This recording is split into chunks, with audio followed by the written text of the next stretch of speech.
For the record, I'm not pregnant, but there is such a thing as adoption pregnant.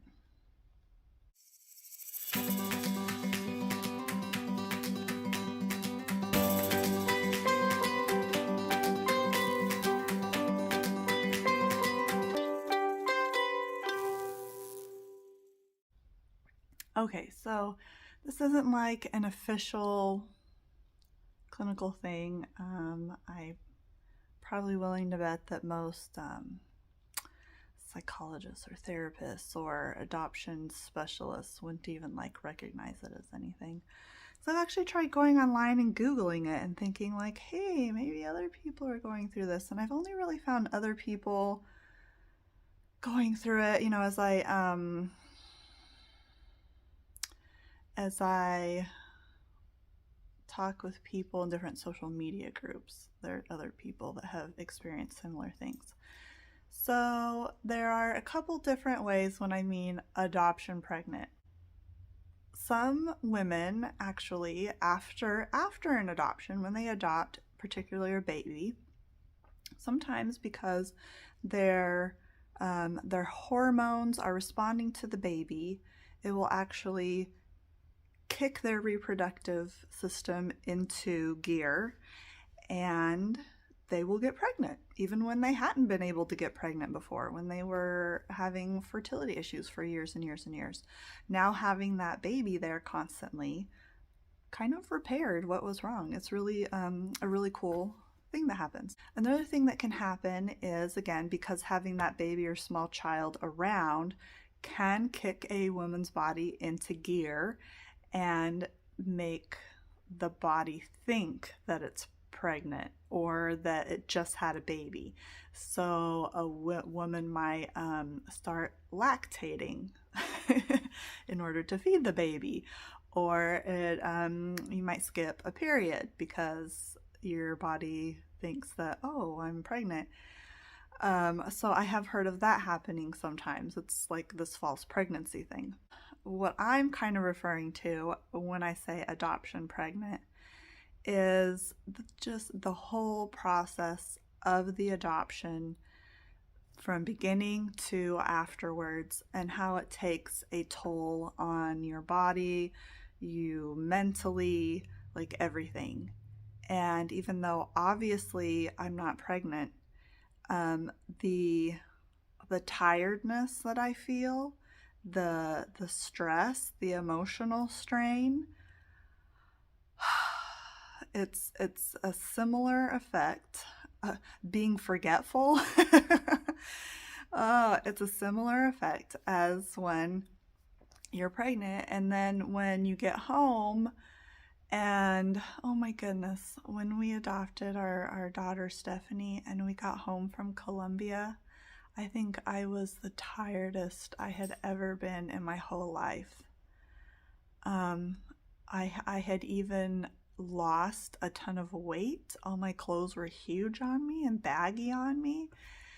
And now, you know, not only was there that, but now just like with being pregnant, coming home, you're so tired and exhausted. Your body needs all this time to recover, your mind, just everything. But now you have this baby, a child you have to care for. And that was the same thing. I was so exhausted and I needed recovering time, but I had a new child at home that I had to care for. And I tell you what, going through, like I said, not everyone is going to experience this. Probably most people aren't. But there are a few people that do. They're like, yeah, that's what it feels like. Going through the whole process, months and months of all of the paperwork and the things that have to be done, working to save money or make extra money, raise money, however it is, the concern, the worrying about the child, how the child is doing, is the adoption even going to end up going through? just the whole process all the way up. And then you're traveling, you're away from home, especially if it's international, you're away from home anywhere from weeks to months. Some countries require you to be gone for months. Sometimes you even have to do 2 or 3 trips out there, separate trips out to the country. Once you do the whole thing and you come out on the other side, you're physically, emotionally, mentally, you're spent. And so, I always say, even though I didn't physically give birth to her, everything about me, my body, my mind, and everything says that I gave birth to her. And oh yeah, just more emotionally up and down too. Things are just harder to deal with. And so so here we are. We're about let's see, we're the middle of March, April, May. So we probably have 2.5 months until we're traveling out to Colombia for Jose. And we'll be out there for over a month. And I'm just already struggling. And, that's not to say that I'm just throwing up my hands and saying, oh, well, it's just the adoption. Of course, I'm working my best to stay healthy and eat right and still exercise. And, the question even comes up like, okay, is there something actually wrong with my health? Let me make sure I'm keeping up with vitamins like I should. Maybe, I just need to talk to a doctor, make sure that I'm, there's not something else that's causing just such tiredness. And so, yeah, it's a thing. I experienced this with Stephanie as well. So I feel like it's the same thing. But like I said, that doesn't mean I'm not going to look into other things just to make sure there's not something else going on. I get on here for the purpose of others who are going through an adoption or who are thinking about it, that if you're experiencing similar things, you're not alone in that. It's a very consuming thing, going through an adoption. And if you're thinking about it, just know it's something that you could go through potentially. This adoption pregnant, as I call it. Maybe someone else has a better way to describe it. Obviously I'm not carrying a baby. I'm not going through the same things.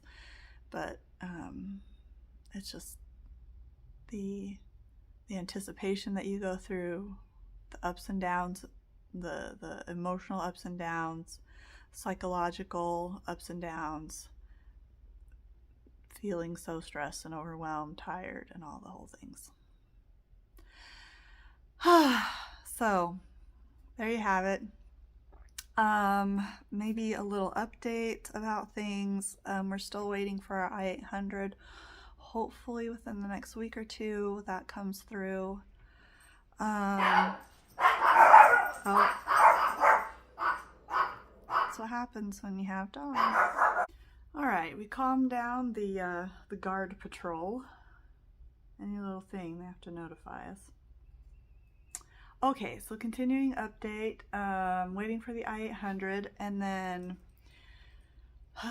well, some really good news. I talked about before what you do in that downtime in between all of the heavy paperwork. Well, you give yourself some more heavy paperwork by applying for grants. So I've applied for a lot of grants. On our anniversary, which was a nice anniversary gift, we received notification from 2 different grants that we had applied for, that we received those. That was amazing. One for $2,000, one for $5,000, which will help out a lot because it's time's coming soon when we've got to start getting making travel arrangements. And for travel arrangements, you've got to just pay for everything, and it's kind of paying for everything last minute. We only get notified 2, maybe at the most 3 weeks in advance before our travel date. So, making travel arrangements 2 to 3 weeks ahead of time for plane tickets, hotels, that means things are just going to be more expensive, and you've got to be able to do it right then. So we are happy about that. That was a good thing. Still waiting to hear on, I think one more grant. Hopefully we get that one. Okay, that's the end of the story for today. Thanks for joining me.